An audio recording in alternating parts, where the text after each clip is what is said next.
Hunters, have you ever wondered how waterfowl season dates and regulations are set? Let's tackle the first question.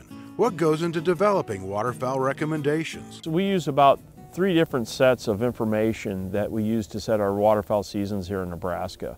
The first one is the federal frameworks, which kind of give us the sideboards of what we can and cannot do with seasons. Things such as bag limits, season lengths, and when we can start and stop seasons. The other bits of information we use are harvest information as well as hunter preference surveys. How are federal frameworks determined? First of all, the Migratory Bird Treaty Act, which was enacted in 1918, dictates kind of the real outside boundaries of what we can do with hunting seasons. For example, in the Migratory Bird Treaty Act, no migratory bird hunting season can occur after March 10th. However, working with the Fish and Wildlife Service through the Central Flyway Council, as well as other flyway councils, we can set hunting seasons within that March 10th deadline that kind of establishes a secondary framework. Where does the harvest information come from? A really good source of information is our hunter survey information. And this is done through the U.S. Fish and Wildlife Service Parts Collection Survey, which hunters are randomly selected to send in a wing or a tail fan off every duck or goose that they shoot. Through a number of years, we can compile kind of a migration chronology of harvest for each duck and goose species here in Nebraska. And we can then determine kind of the peaks of migration or lulls in migration through those various species. The other part is that's very useful is the hunter preference information that we gather through surveys. Once every 5 years, we survey Nebraskans or Nebraska waterfowl hunters regarding season date preferences.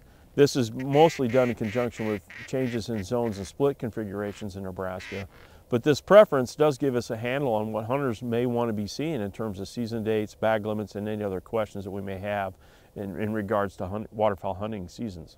Another source of harvest information that we have used and can use is banding data. Banding data is somewhat limited from the fact that not a lot of species are banded or banded in very large numbers that you can get a very good harvest chronology, but others are. So we can also use and couple banding data with some of the parts collection survey data, and that gives us a pretty good picture of harvest data, at least on a few species. When was the last hunter season preference survey administered? The last one we conducted was in 2015 in relation to zones and splits configurations, and we'll probably be doing that same preference survey again in 2020 when we're going back in and looking at our zones and split configurations then. That hunter preference survey gives us a really good idea of what hunters are thinking in terms of season dates within the zones they primarily hunt. And there's really no other way of gathering a big source of information from hunters about their preferences other than these surveys. Why don't we change our zones more often? We are restricted by the U.S. Fish and Wildlife Service to only change our zones, duck zones, once every 5 years. That 5-year period allows the U.S. Fish and Wildlife Service to kind of evaluate harvest in terms of changes that states may make in terms of duck zones and evaluate those changes in terms of increase in harvest or the distribution of harvest up and down the flyway. Why don't we change our season dates more often? Each year, waterfowl hunting season dates and other considerations such as bag limits are considered by our Board of Commissioners at an annual meeting.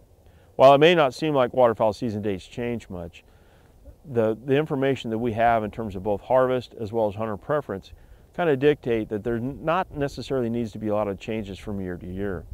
Until we have information that we see in terms of hunter preference or harvest chronology of some species, season dates and other regulations probably won't change much. Hunters seem to prefer a stability in regulations, and we try to maintain that stability as much as possible.